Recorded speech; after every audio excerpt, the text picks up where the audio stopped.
Hey, what's up guys, and welcome back to another video here on the channel. Today, I'm going to be reviewing episode 5 of the Santa Clauses, the Disney Plus TV series. If you guys haven't checked out my personal reviews of episodes 1 through 4 and want to get caught up, you can click right up here or just check out my channel. I made a playlist for you guys to navigate those videos.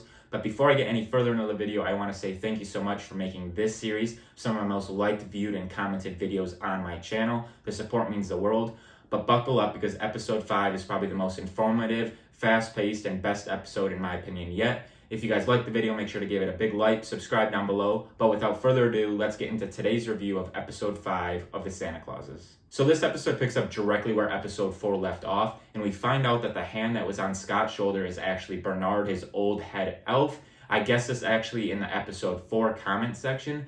He was the one that is summoned by the witch and the head elf to try to get Scott to come back to the North Pole and fix all the wrongs that Simon has been doing.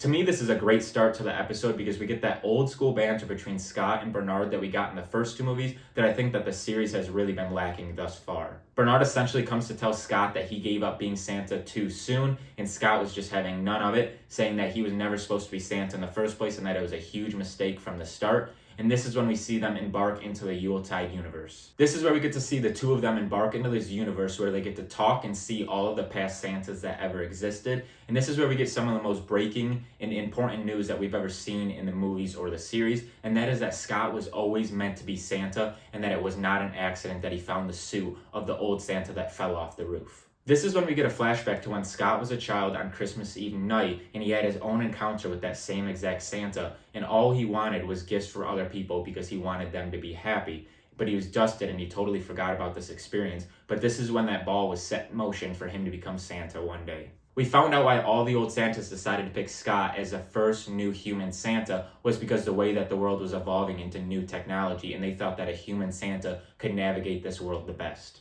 One thing I wanted to point out is that Bernard is actually no longer an elf. He chose to marry a human many years ago, so now he was aging himself. But for some reason, they name dropped Vanessa Redgrave, who is a real person and an Oscar winner, as his wife. So I just found that really interesting that they included that in this episode. Another great bit of information that we actually get from the Yuletide universe is that all of the Santas have actually had their own set of problems based off the different eras that they were being the character. Examples like the Great Depression and things like that. But it just showcases that Scott's Santa was no different and that him having problems was really not that abnormal. And this is where we get this funny joke where all of the Santas are gathered around trying to one-up each other, saying how hard they had it. And this one is just naming off all of these terrible things, and then he comes across the Star Wars holiday special, and then all of the Santas kind of just grumble and approve, like, okay, maybe you did have it the worst. The old Santas also bring up that Scott and his family, being the first humans at the North Pole, cite that his kids could actually have magic powers, which we've actually got insights into within the last couple of episodes. We get this little glimpse at the North Pole, and we can see that the trend continues to go downward. Things are just getting worse and worse. Elves are almost becoming extinct as none of them are around anymore, and Simon just continues to only care about his own business and not being Santa. This is when Scott is finally convinced to go to the North Pole and try to set Simon straight. He tells his family about it, but tricks them and leaves without them. He goes to the North Pole and he essentially only finds the one security elf left, but it's not long before they are imprisoned by Simon as trespassers, and this is where we get to continue to see the evil side of Simon with his bad intentions. As we near the end of the episode, the kids actually get confirmation that they do have the powers, and the family wants to join Scott at the North Pole. The only problem being is that they have to find a way to get there first. And this is where the daughter uses her powers of being able to talk to animals, a horse in this example to be able to fly. So they make a makeshift sleigh, and the son uses his powers to be able to find the portal in the sky to get to the North Pole. And the episode ends of them finally up in the sky and actually working, and they are about to enter the portal. And that is the ending of this episode yet again on another cliffhanger. Scott is stuck in the North Pole jail with no foreseeable way to get out that we know of. And his kids and wife are stuck up in the sky trying to navigate the portals. We don't know if they are going to make it to the North Pole.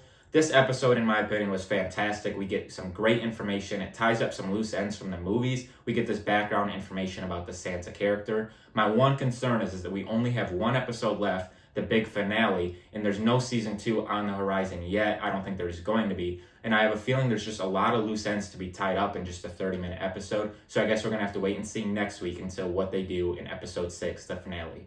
And that is going to wrap up my review and breakdown of episode 5 of the Santa Clauses, the Disney Plus TV series. As always, if you enjoy the content I'm putting out here on the channel and you like this video, it'd mean a lot if you could give it a big thumbs up down below. Hit that subscribe button to stay tuned for all future content I'm putting out. But let me know what you guys thought down below in the comments. What have you thought about the series so far? And what are you expecting in episode 6, the finale? As always, until I see you guys in the next video, peace out.